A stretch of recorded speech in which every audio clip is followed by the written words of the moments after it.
Hi, this is Roger, thanks for dropping by. I'm not going to dwell on this, but new pH meter has arrived.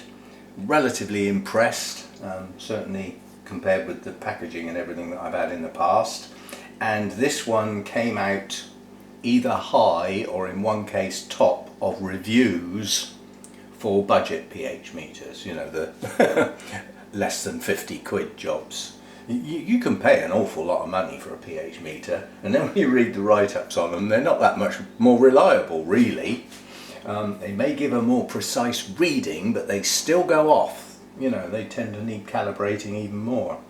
I just want something that just basically does the job without a lot of fuss. So, initial impressions, nice presentation box, little screwdriver, which it says I won't need. This is the bit, partly why I've gone for this.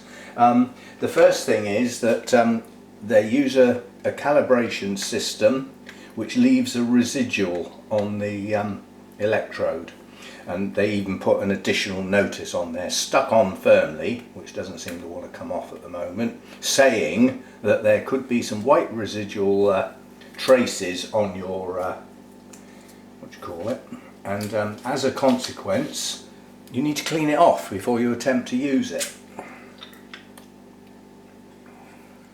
Well, I can't see any, but I'll believe them if they say so. I presume it works. Oh, it's actually lit up.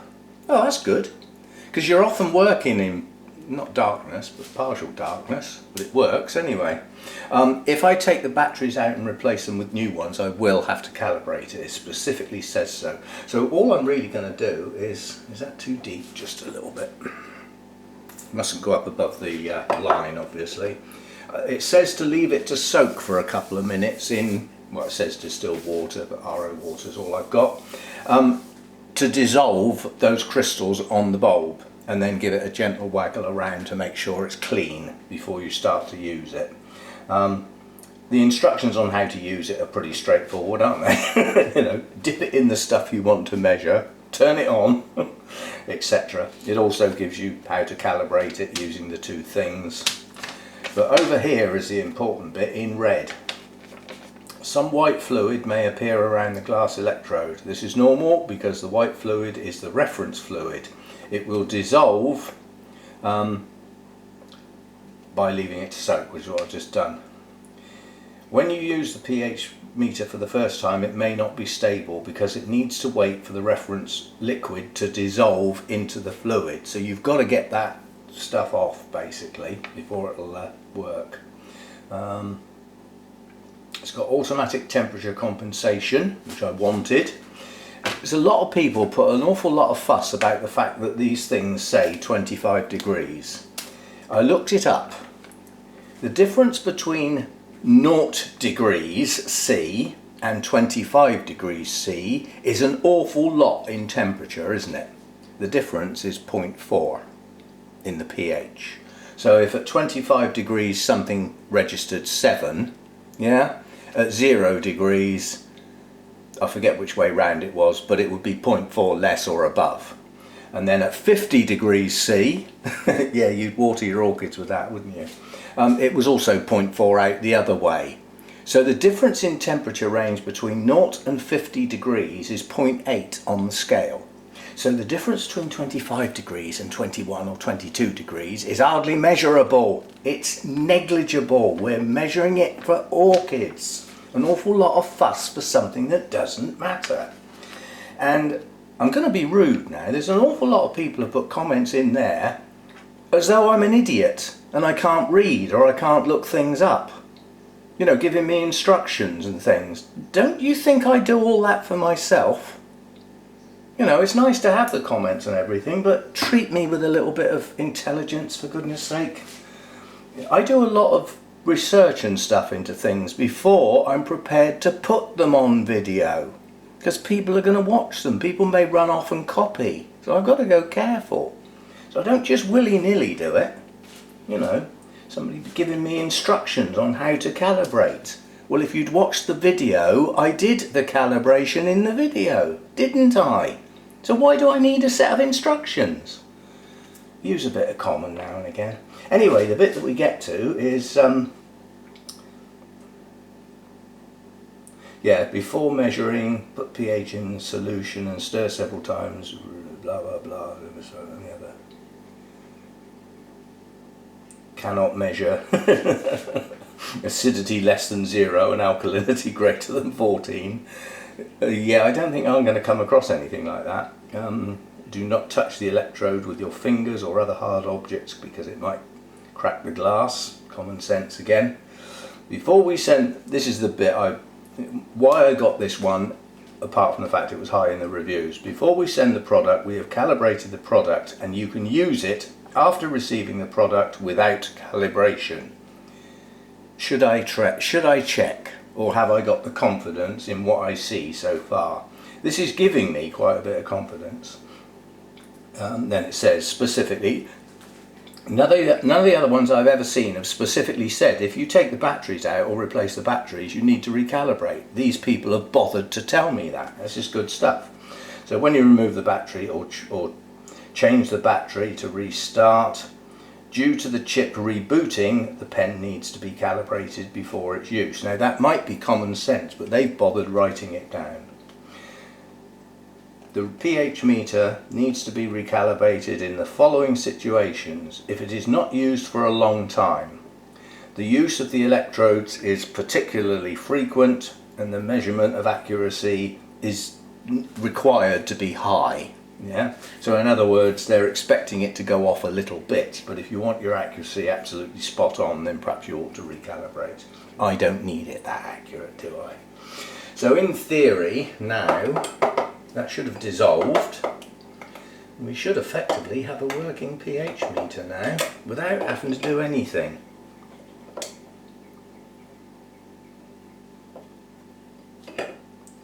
So I was just going to say, they say it's almost impossible to test the pH of RO water because there's nothing to test it against. But that's giving a reading of, it's difficult to say. Plus, although it would be a very small amount, there is an amount of dissolved calibration fluid in here at the moment off of the electrode. So I'm just leaving it to see what it's going to do. It's heading up towards 7. But it's not giving a stable reading. And I would expect that with RO water. You can't get these things to stabilise with RO water normally. But nonetheless, it's sort of settling down, you know, up towards the, perhaps if I left it alone, it's heading up. It keeps varying between 6.6 and 6.7.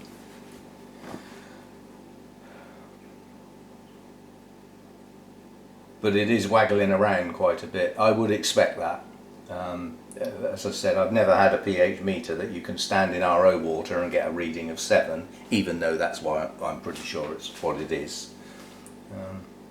The closer it gets to 7, the happier I'll be. But it's flicking. There's not a consistent reading. Well, I can just let it sit there. It's not doing any harm, is it? While I have my coffee. So at the moment, am I prepared to use it without calibrating it? They've sent me 2 of each of the things. These are dirt cheap to buy. They may not be the most accurate thing in the world. You know, I mean, lots of people said, oh, you don't have to use those powders. You can buy buffer solutions. I'd have never have thought of that. I wouldn't possibly have known that, would I, already? And looked into it. Oh, no, I wouldn't do anything like that. And I wouldn't looked into the fact that once you open them, they've got a very, very short shelf life. No, I wouldn't have looked into any of that, would I? Please don't treat me like an idiot. Anyway, for reference, there are various ways of attaining a solution. You can buy buffer solutions ready mixed up in a bottle. So therefore you've got a fluid. You open the bottle, and as soon as you've done that, the shelf life deteriorates quite dramatically. Also, those fluids in the bottle, if you don't open the bottle, they have a shelf life.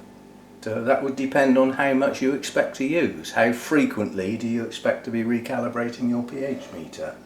I'm hoping that in theory, I'm not going to have to recalibrate this one very often. But initially, I probably will. I'm still not sure whether I want to actually mix up some stuff and try this out.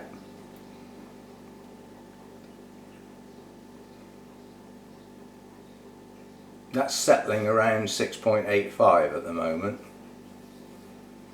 Quite honestly, that's pretty close to 7, isn't it? I've got no guarantee my RO water does come out genuinely at 7. I know it should be roughly 7, but my RO unit is only a 3-stage unit. It hasn't got a polisher on it. The 4th and or optional 5th stages that produce that 0, absolute 0. So pH of 7 and a TDS of 0.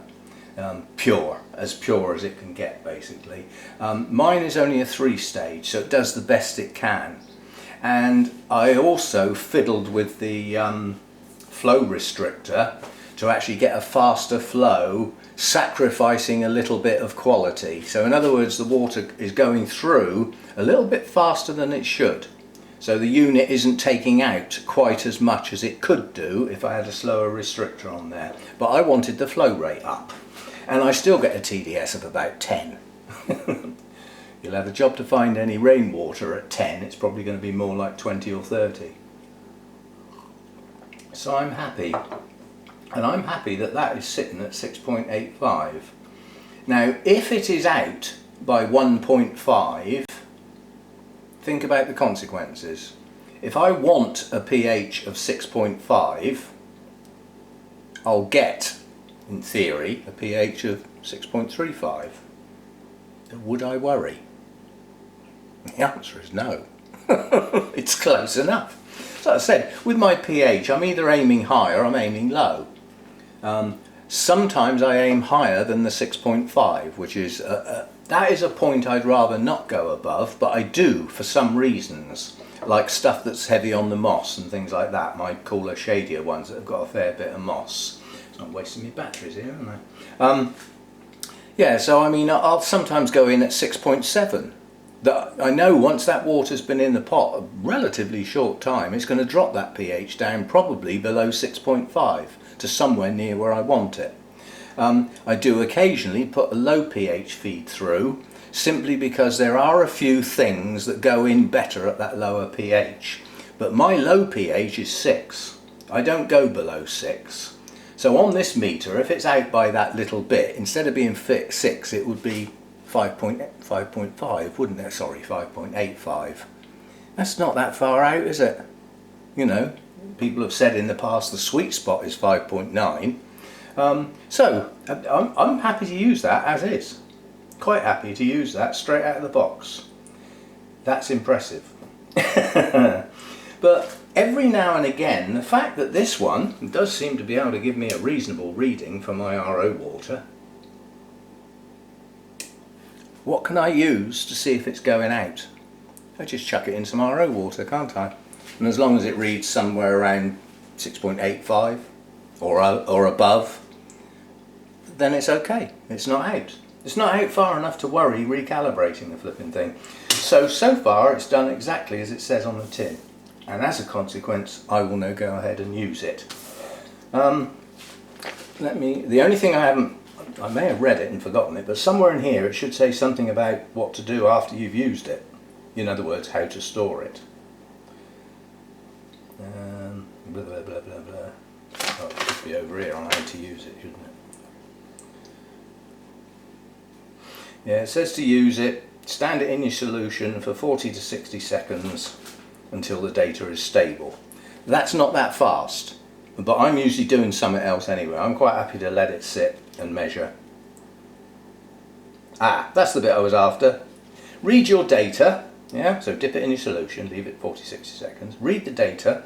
After use, clean the electrode, slush it around in some clean water, dry the electrode with filter paper, turn off the switch and put on the protective cover. It specifically says do not store this in a storage solution. Yeah?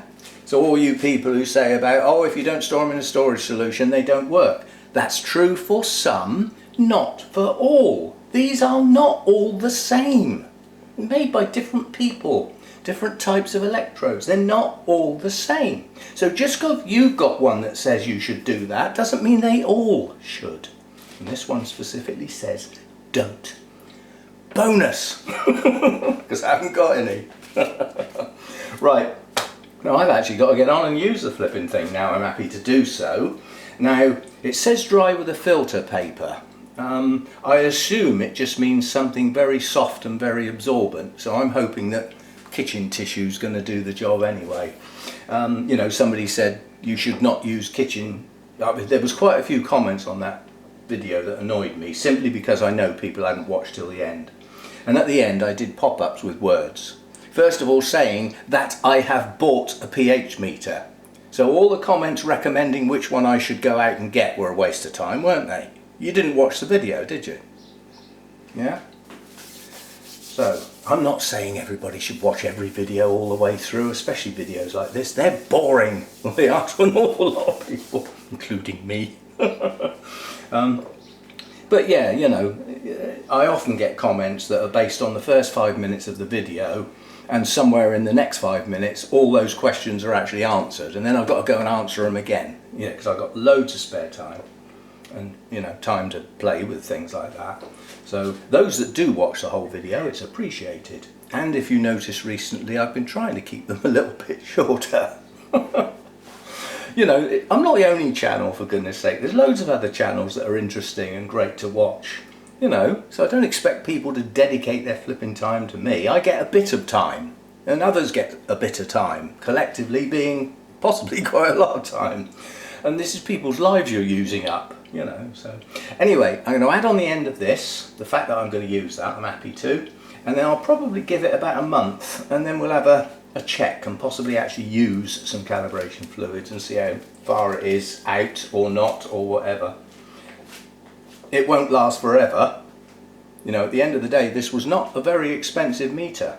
In fact, this meter cost exactly the same as the previous one. The only reason it cost a little bit more was I paid for a fast delivery, because I didn't want to be without one. And now the weather's changed, I don't even need to water anything today, so I don't need a flipping pH meter. But I'm now going to go ahead and do the same thing as I did with the previous meter and mix up some benchmark MSU fertilizer strengths. So I'll get an amount of water, it doesn't need to be a large amount, and get enough MSU in there to get a TDS of 50, take a reading, write it down, increase that to parts per million of 100, check it, write it down, and then do the same with 150, the same with 200, and I'll probably do it with 250 as well. And the MSU fertilizer I've got, I don't believe has any or not much buffering in it, because under normal circumstances a really good fertilizer will be buffered. So if you double the strength of the fertilizer, you shouldn't dramatically drop the pH. It should stabilize the pH as part of its job. The stuff I've got doesn't, so the stronger the solution, the lower the pH. Add a bit of seaweed in there and it falls off the bottom of the chart. God, that stuff's wicked. So I do have the need to bump up pH and occasionally bump down pH, so I've got relevant bits to do that. And the bits I use bicarbonate of soda, baking soda, whatever you want to call it. That's my pH up, and I use citric acid, which is like a lemon juice I think it's based on, but it's turned into crystals anyway, and that's my pH down. I don't spend an awful lot of money on special pH up and pH down. Guess why? Because I looked into what's in it, and then when you see what's in it you think, well, I can get that somewhere else without a flashy label from a specialist shop. Yeah? Or you could just waste your money and go and pay for the expensive stuff. It's up to you. It depends how much work you're prepared to do. Anyway, apologise if there was some harshness in this one, but occasionally I do get fed up with people having a go, telling me what I should and shouldn't do, under the impression that I don't look things up and I don't do some work myself. And I'm as thick as two short planks, so I wouldn't know these things, would I? Give us a bit of credit, please. Been around a while in this world. I'm hoping to be around a little bit longer. I'm going to add on the end a couple of little bits in the grow room. So again, those of you who have skipped out don't know there's some plants on the end, do you? But there is, and there's something a bit special. So we're going to do that now. We haven't had that sound on the roof for a while, have we? Okay, it's only gentle rain. So far it was raining when I got up, and it stopped and started several times, including a period of reasonable rain. I wouldn't say heavy rain, but as far as the garden is concerned, it's only just touched the surface. It won't have done any good at all. We need rain sufficient to get right down in the soil and rehydrate the soil. It's dried right out. So what we're going to get today probably isn't going to do it. Right, first thing, we have blooms up here. I don't know how well I'm going to be able to focus on these. They are rather large. I haven't got the fragrance off of this yet, and I might not get it today because it's a dull day. I haven't got the light. But anyway, we have blooms open on this one and the one right at the back. Quite a few open on that one. Those are going to open very soon. These are lagging behind, and that one's probably going to be open by the end of the day. So probably won't do it today. I'm going to have a real lazy day today. I've earned it. And as a consequence, this can stay up here for now, but I suspect tomorrow the watering will come round for that, although it might be the next day, at which point it's going down on the floor. So that we can, the blooms will then be more like at chest height for me, so they'll be in view all the time. So that was that, those have opened. Apple blossoms going over, first bloom dropped and the others are on their way out. That would have lasted longer if we hadn't had the excessive heat. I had a tidy up on the Hercoglossom yesterday and probably took over half of the blooms off that have died.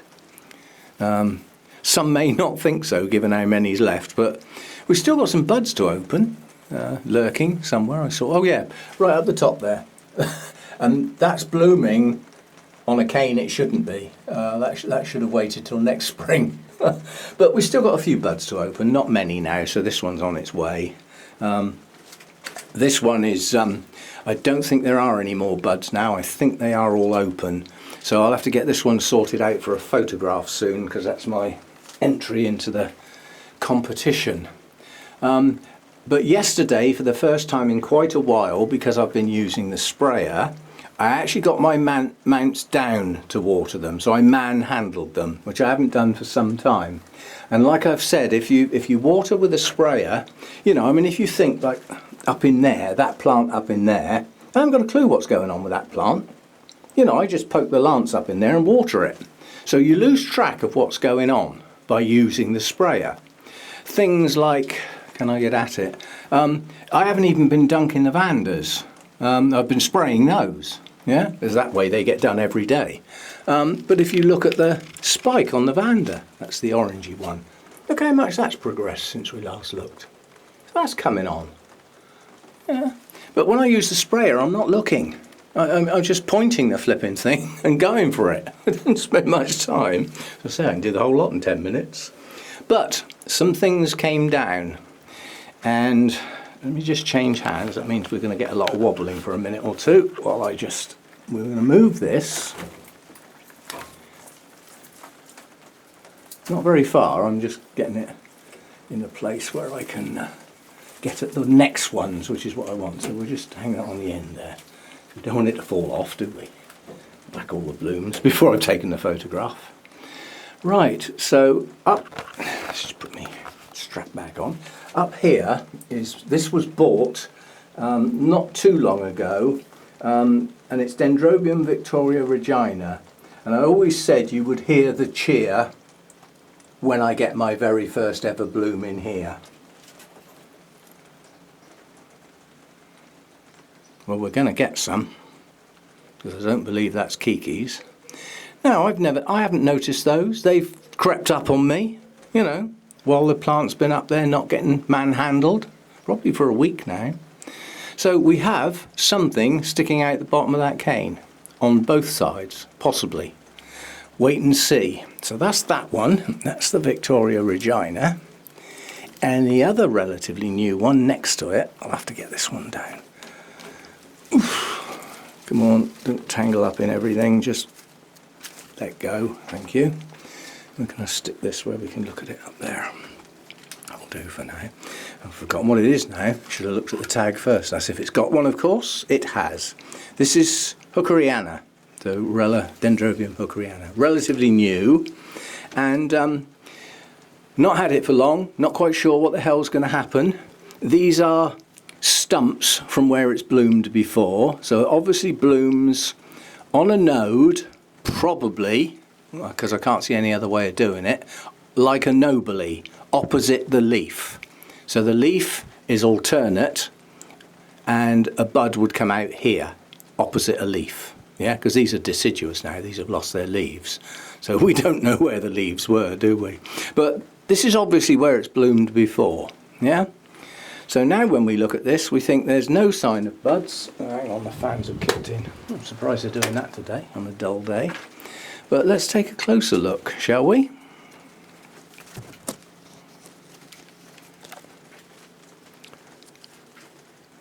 These look like nodes that are pushing to me on this cane. I'm just moving the other cane out of the way.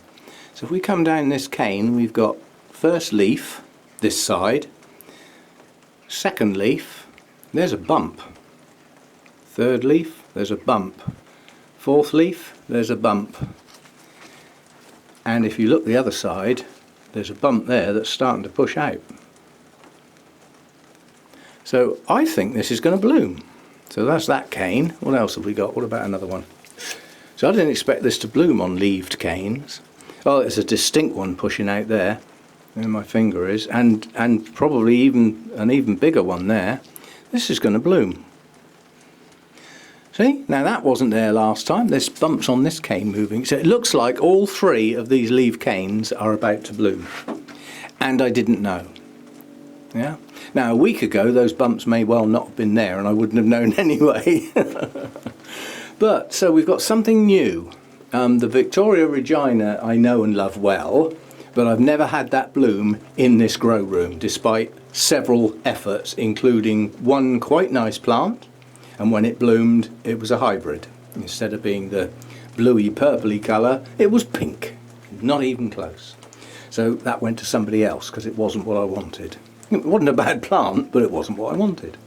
So we are going to get a Victoria Regina bloom. Whether it will be a nice cluster of several or just one, we'll have to wait and see. But at the moment it is only one that I can see. And this is going to have several. And I haven't got a clue what these look like. I've completely forgotten. And I'm not going to look it up. Be nice to just see these develop. Are they going to develop a spike with several blooms per spike, or just one? Or two or three? I mean, if you look at this one over here, this blooms the same way. Well, it doesn't actually, because it blooms on every node. But you know, most of the spikes have got 3 blooms, but some have only got 2. Yeah. So this one varies a bit between 2 and mainly 3 per spike. Yeah. So we'll have to wait and see what this one does. I'll be interested to see. From memory, I think it's yellow. Again, we have quite a bit of yellow lately, haven't we? With Lindleyi, Jenkinsii, Senilli, and now Friedrichsianum. We had a fair old bit of yellow lately. Well, I haven't got any red dendrobiums, so that ain't going to happen. But anyway, it looks like we've got blooms to come on this. How long that's going to take, I really don't know. The nodes on this started 2 months ago, so it's taken that long to get to blooming from seeing the nodes initially. So we shall see. So a few new things and some things to come that have never been before. First time bloomers are always fascinating to me because you know, the whole thing from the first signs right through to development to seeing the colour on the buds, and then the first one to sort of crack open and start to see the inside. You know, once they've done it a few times, you know exactly what's going to happen. You don't tend to watch them so closely, you just wait till they're open. And that's a bit sad as well, because that Laelia purpurata is going. You see, when most blooms, the first sign, you've got a lip and 2 petals and 3 sepals. The 2 petals will shoot forward and head towards the lip and close in, and as you can see, that's what that one's doing. That one won't be far behind. Forget when that opened, but that's not a very long lasting bloom, not what I would call long lasting anyway, compared with say something like this that not only lasts an absolute age but hardly ever stops blooming.